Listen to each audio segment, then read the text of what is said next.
Cleveland, what the fuck is up? This city, my favorite fact that I've just learned about Cleveland is that a councilwoman has issued a travel advisory, not for Syria, but for East Cleveland. There is a travel advisory currently for the eastern half of this city because there are so many police chases. This is a fact.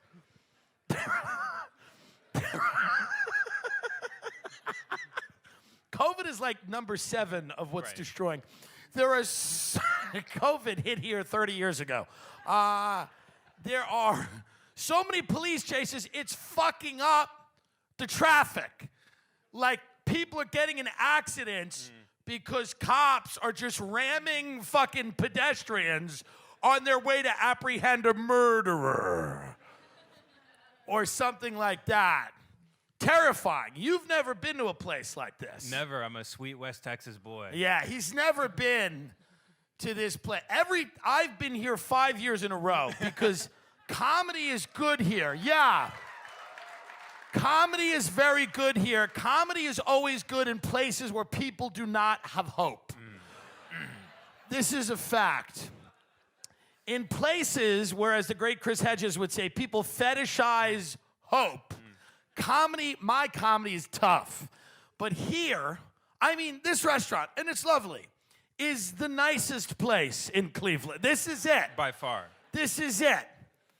I mean, rotisserie chicken, that's it. That's the best you're going to do in Cleveland. Yeah. You get a fried pickle.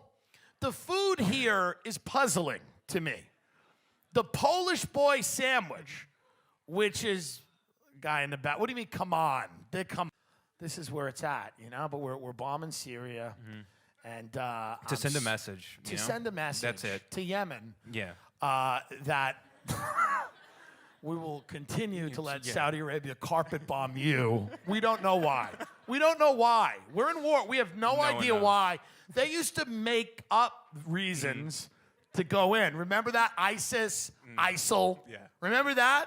There were different ones. Well, this is the Levant. This is ISIS. There's nothing now. They don't even make up a fake.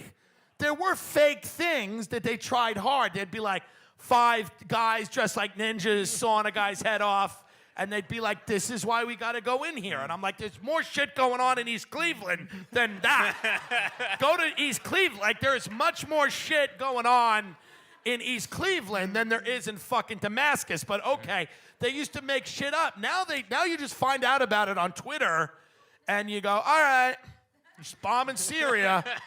It's that hyper-normalization. We're in a place where no one can do anything to change anything. And we're all sitting around staring at each other. No one trusts anyone, and everything is bad. Yes? Do we have a follow-up? They're vaccinating everyone way too quickly. I'm getting very nervous because I don't want to see anyone for a few years. I'm getting a little nervous that Thanksgiving might happen. Are you watching Thanksgiving like a hawk? They're like, we vaccinated 100 people. I'm like, why don't you slow the fuck down? How about you not vaccinate a few people? I don't need to see my fucking aunt.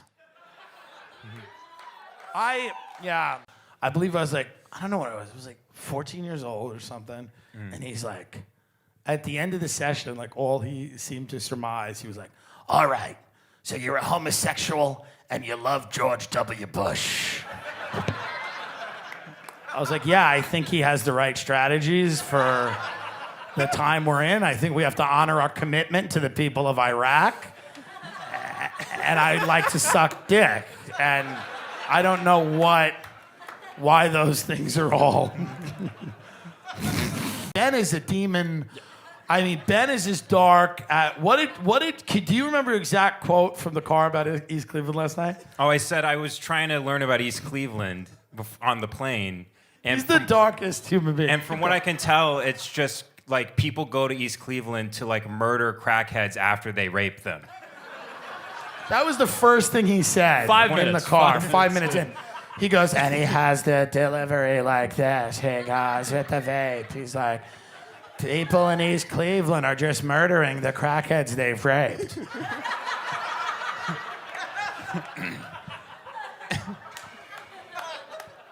I'm like, oh, what a fun show. I might have to fly down there and do the eulogy because I've had so many fun times with the guy. He introduced me to Lisa's Lounge, to a place called The Helm.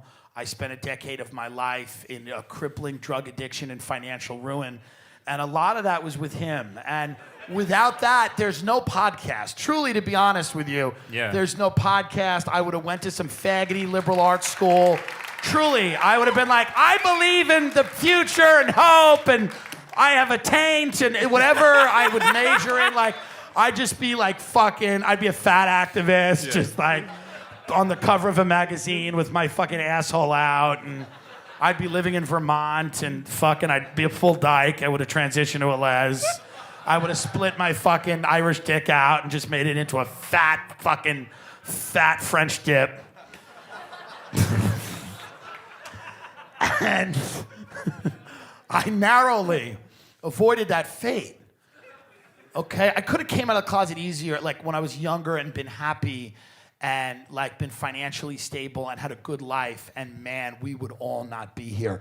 So one of the reasons I didn't do that was because Bud Munster showed me sometimes it is more important to go out and get drunk than to heal the wounds of your childhood. You know what I mean? Sometimes, in Cleveland, you get this. Sometimes that line of Coke is more important than seeing a shrink. Sometimes that OxyContin is just what you need. You don't need to call an old friend. Do you understand? Sometimes being drunk on a boat is just the best thing you can do at the time.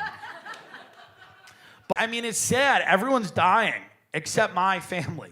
How? How in God's name has my family escaped what has come for everyone, you know? Cleveland, it's an honor to be here. You know, this is a real world-class city. You may say, hey, a large percentage of our population dresses in Reynolds wrap. Who cares? Who cares? Many of our restaurants serve fish, which is actually just chicken or fried bread. Doesn't matter. Doesn't matter. Doesn't matter. It's gonna turn around. I believe your time is coming. You know what I truly believe that Cleveland, like, its best days are ahead of them. But I also believe that about Bud Munster. Thank you guys so much. You're a lot of fun. Thank you guys for coming out. We got a stand-up show. You guys rock. Ben Avery, Dan Carney. Follow these guys. Thank you so much. We really appreciate it. Have a good night.